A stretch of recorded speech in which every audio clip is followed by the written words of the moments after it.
Bueno, pues hoy estamos celebrando la literatura y hoy, pues el tema que nos trae hoy este evento es el libro Los secretos de la comunicación eficaz.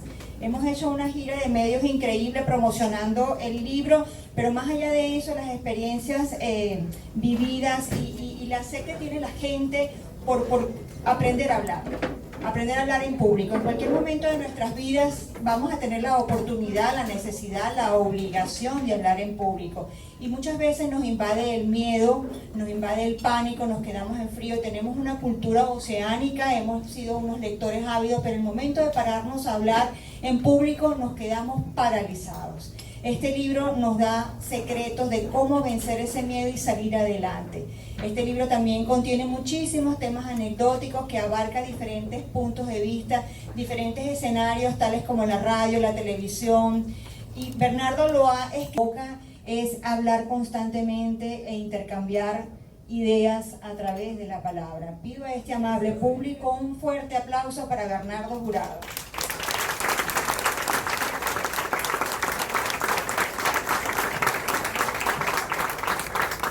Qué bueno que están aquí, qué bueno. Sobre todo hay personas de la literatura, ¿no? Como por culpa de Andrés Eloy Blanco, yo pasé 16 años de mi vida sobre el azul del mar y bajo el azul del cielo.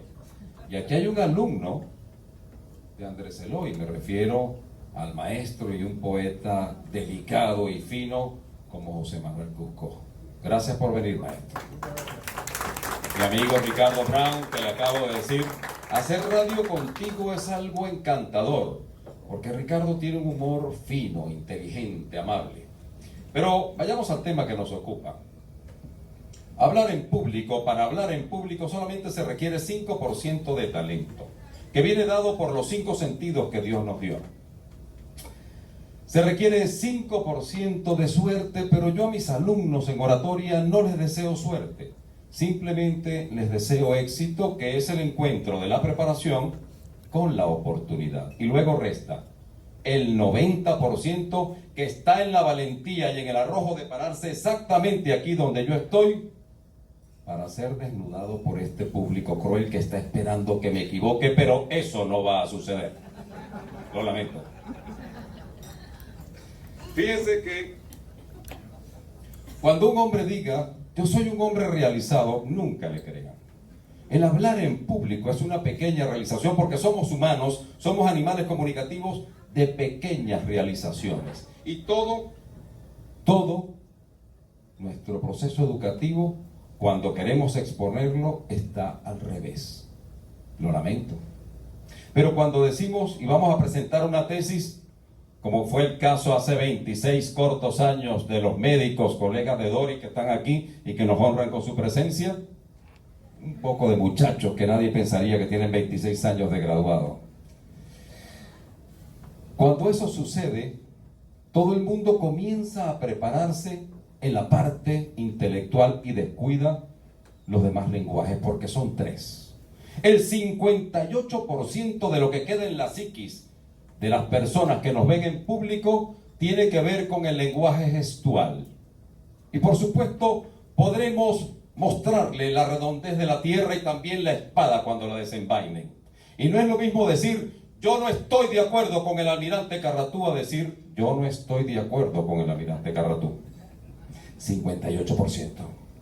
El 36% de lo que queda en la psiquis de ustedes tiene que ver con el lenguaje vocal, que tiene 3 características. El tono, que es todo lo alto que yo pueda hablar. El timbre, que es la personalidad de la voz. Y la inflexión, porque son los silencios los que dan el ritmo. Y ahora pónganse los cinturones de seguridad porque vamos a tomar altas velocidades. Entre el 4 al 6% de la carga intelectual que podamos verter sobre nuestro público es lo único que queda en su psiquis. No me creen, ¿verdad? Déjenme hacer una prueba. El primer biógrafo del prócer venezolano José Antonio Anzoátegui, teniente coronel Chalbot, dijo lo siguiente: sobre sus espaldas de cíclope, el sol de las pampas y la escarcha de los ventisqueros se quebraron lo mismo. Nada lograba turbar la magnífica tranquilidad de su frente. Él, sonriente como un semidios, ágil y fiero en las acometidas supremas, solamente la greñuda cabeza de su caballo avanzó más que él. Si no recuerdan el nombre del biógrafo que dije hace 10 segundos, están en lo correcto, porque solamente el 4% es lo que queda en su psique. Pero en este libro en particular, yo hablo descarnadamente de mi poco exitoso debut. Yo era un joven oficial de la Marina, comandante de un buque de guerra, no cumplía aún los 30 años, creo. Pero siempre entregado a las operaciones navales, a las comunicaciones, a la táctica naval. Y decidí hacer un compendio de todos los incidentes marítimos de mi país, Venezuela. Hice 3 copias nada más, una para mi biblioteca personal, una que mandé al Estado Mayor General de la Armada y una que quería de Venezuela. Un año después, estando en Punto Fijo, que es una ciudad que queda a unos 200 kilómetros al oeste de la capital, apareció en mi buque un embajador muy respetable que lindaba a los 60 años tal vez, de nombre Roberto Palacio, y su ayudante, muy elegantes en aquel calorón con una corbata, para decirme y traerme un oficio del canciller para que fuera a exponer ese libro que yo había hecho. Me autorizaron y yo estaba realmente aterrado. ¿Cómo es posible que este tipo de 29, 30 años a lo sumo vaya a darle una conferencia sobre los incidentes marítimos y diplomáticos a todo el cuerpo diplomático? Yo los veía como unos doctos, una suerte de individuos bañados de una luz divina, y acudí al hombre que más sabía. Acudí a mi padre, que si bien es cierto me había entrenado, yo nunca lo había hecho de verdad. Papá me dijo: no sé a qué le temes. Lo que ocurre, Bernardo, es que esos embajadores son tan flojos que no quieren leerse tu libro y quieren que tú se los vayas a explicar en 1 hora. Confía en tu entrenamiento. Ellos no saben más que tú de eso. Y como si me hubiese inyectado oxígeno en la vena, me llené de valentía, fui a la Cancillería, estuve 1 hora hablando y después el periodo de preguntas y respuestas duró 1 hora y media. Papá tenía razón. Y ahí nací como orador. Ese fue mi poco exitoso debut. Y comencé a estudiar todo esto, hasta que me di cuenta que podía ganar dinero también. Warren Buffett, el gurú de la bolsa de valores, le ha dicho públicamente en las universidades: si usted quiere ganar 50% más dinero de lo que ya gana, aprenda a hablar en público. Y yo lo certifico. Yo lo suscribo, absolutamente. Evidentemente no podemos descuidar el contenido. Algo tenemos que hacer. Para tener el 1%, solamente el 1% del contenido de la biblioteca del Congreso de los Estados Unidos de América, la estadística dice que usted debe estudiar 34 años, 12 horas al día, incluyendo sábado, domingo y feriado, para tener el 1%. Imagínense usted las pobres personas que no leen. De manera que el contenido es sumamente importante, ¿no? Pero todo esto es un truco maravilloso. Es un truco encantador. Y está lleno de secretos. En la página 31 de mi libro, hablo de la madre de la comunicación, que es la conversación. Y se ha establecido como estadística que cuando 2 hombres o cualquier humano se consigue con otro, en el minuto número 6 le pregunta: Carlos, ¿y a qué te dedicas tú? Todos queremos saber a qué se dedica el otro. Minuto número 6, no pasan de allí. A ver si podemos hacer un negocio, a ver si podemos hacer alguna cosa. ¿Me explico? ¿Verdad que coincide conmigo, Enrique? Entonces, la conversación es eso. Y la oratoria, que es la madre, es la ciencia arte de hablar en público con corrección y con belleza, con la única intención de persuadir y de convencer. Si usted no convence y no persuade, no ha hecho oratoria. Sino, ¿cómo pueden explicarse ustedes que una mujer tan bella como la que me ha precedido, pues me haya dicho que sí? Es algo impensable en un individuo tan chusco como yo. Gracias por esa presentación encantadora, Doris Alicia. Y en la página 50 hablo de un miedo heredado, ¿saben? Nosotros tenemos miedos heredados, socialmente heredados. Se los cuento. En primer lugar, el humano posmoderno le teme a dos cosas epistemológicamente contundentes. La primera es a la muerte, porque simplemente le tememos a lo desconocido y no queremos desprendernos de nuestros afectos. Pero todas las religiones monoteístas y pluriteístas nos dicen que hay una vida mejor que esta en alguna otra parte. Desde mi punto de vista humano, rastrero tal vez, yo prefiero tomarme un ron en este mundo cielo, porque esto es lo que conozco. El miedo a la muerte, ¿ah? Eso lo aprendimos. Y el segundo miedo es el miedo al ridículo. Y les tengo una mala noticia, muy mala noticia a todos. No podrán evitar ni hablar en público, y la mala noticia es que todos los que estamos aquí algún día moriremos. No podemos evitarlo. De manera que cuando comenzamos a hablar en público, utilizando la técnica, utilizando la doctrina y por supuesto pasando la puerta de la pericia que está aquí llena de anécdotas, comenzamos a tener pequeñas realizaciones que endulzan nuestra vida. Es la única herramienta que tuvo un hombre del cual se sigue hablando, Jesucristo. Pero nadie habla de Poncio Pilato, el que lo mató. ¿Me estoy explicando? Es la única herramienta que tiene un cura, es la única herramienta que tiene un psicólogo, es la única herramienta que tiene un comandante, la palabra.